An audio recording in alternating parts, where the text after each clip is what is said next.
नागपुर में चल रहे एडवांटेज विदर्भ महोत्सव के दूसरे दिन भी निवेश का सिलसिला जारी रहा।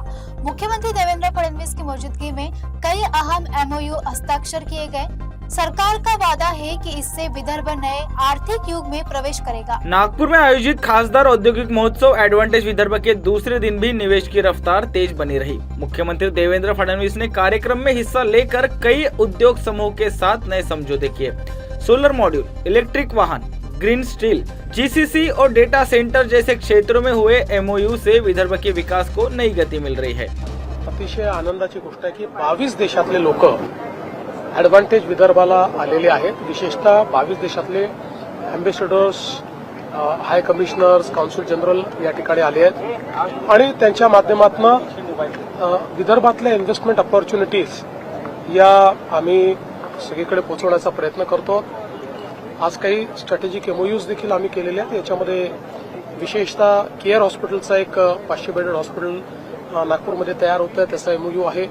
एक जवळपास 10,000 कोटी रुपयाचा एक एमओयू आम्ही केलाय, जो सोलर मॉड्यूलमध्ये म्हणजे वेफर्स इनगॉट्स पर्यंत सगळं मॉड्यूल हे तयार करणार आहे। त्याचा खूप मोठा फायदा होईल, कारण त्यातनं एम्प्लॉयमेंट जनरेशन देखील मोठं आहे।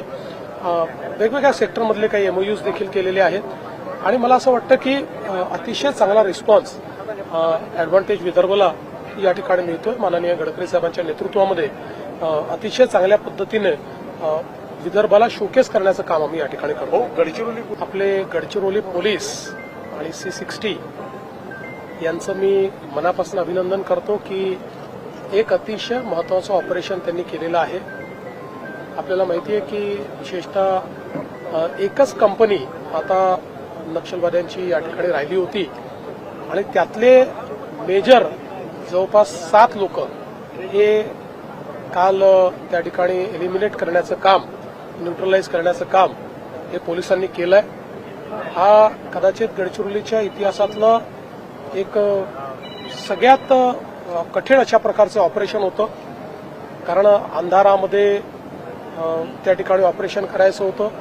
3 दिवस आमचे पोलीस सातत्याने हे ऑपरेशन करत होते। हा एरिया असा आहे की ज्या एरियामध्ये आपण कधी ऑपरेशन फारसं करत नाही, अतिशय डेन्स एरिया अशा प्रकारचा आहे। त्या एरियामध्ये खूप मोठ्या एरियात 2 घेरे आपल्या पोलिसांनी त्या ठिकाणी घातले होते आणि प्रचंड फायरचं एक्सचेंज होत होतं। त्यातनं 7 नक्षलवादी त्या ठिकाणी किंवा माओवादी मारले गेले आणि त्यात महत्वाचं म्हणजे त्यांचा जो म्होरक्या आहे प्रभाकर, तो देखील याच्यामध्ये न्यूट्रलाइज झालाय। ही खरं म्हणजे एक मला असं वाटतं मोठी गोष्ट आहे। त्यामुळे जे काही शेवटच्या घटका आता या ठिकाणी हे जे काही माओवाद मोजत होता, आता आपल्या साईडला म्हणजे महाराष्ट्र साईडला अगदी बोटावर मोजण्यात 3 किंवा 4 लोक त्यांचे राहिले आहेत। अजून छत्तीसगड साईडला काही आहेत, पण तेही मला वाटतं की ज्या वेगाने तिथेही काम चाललेलं आहे तिथेही याचा संपूर्णपणे खात्मा होईल। आमच्या पोलिसांनी जे हे केलेलं कार्य हे अत्यंत मोठं आहे। दुर्दैवाने याच्यामध्ये एक आमचा पोलीस देखील शहीद झालेला आहे। खरं म्हणजे त्यांनी बुलेट प्रूफ जॅकेट घातलं होतं, पण त्याच्या अगदी जिथे ते संपतं अशा फार स्ट्रॅटेजिक ठिकाणी असं फार क्वचित असं होतं की अशा ठिकाणी गोळी लागते, पण दुर्दैवाने इतका अंधार होता की त्याच्यामुळे ती गोळी लागली आणि ते शहीद झालेले आहेत। त्यांनाही मी या ठिकाणी आदरांजली अर्पित करतो आणि त्यांच्या कुटुंबाची पूर्ण काळजी आम्ही घेऊ। पण मला असं वाटतं की आमच्या पोलिसांच्या वीरतेमुळे एक अतिशय चांगला उपक्रम या ठिकाणी झालेला असल्यामुळे पोलीस विभागाचं मी मनापासून अभिनंदन। गडचिरोली को ग्रीन स्टील हब, नागपुर को मेडिकल और डेटा सेंटर, जबकि संभाजीनगर को जीसीसी केंद्र बनाया जाएगा। अडानी समूह को कोल गैसिफिकेशन परियोजना और केयर हॉस्पिटल के साथ हुए समझौते से रोजगार के नए अवसर पैदा होंगे और बुनियादी ढांचा मजबूत होगा। एडवांटेज विदर्भ के जरिए हजारों करोड़ के निवेश प्रस्ताव सामने आ रहे हैं, जिससे युवाओं को नौकरी मिलेगी और विदर्भ देश के नए आर्थिक विकास केंद्र के रूप में उभरेगा। कुल मिलकर एडवांटेज विदर्भ ने विदर्भ के विकास की मजबूती की नींव रख दी है। बड़े निवेश, नए उद्योग और रोजगार के अवसरों से क्षेत्र की तस्वीर बदलने वाली है।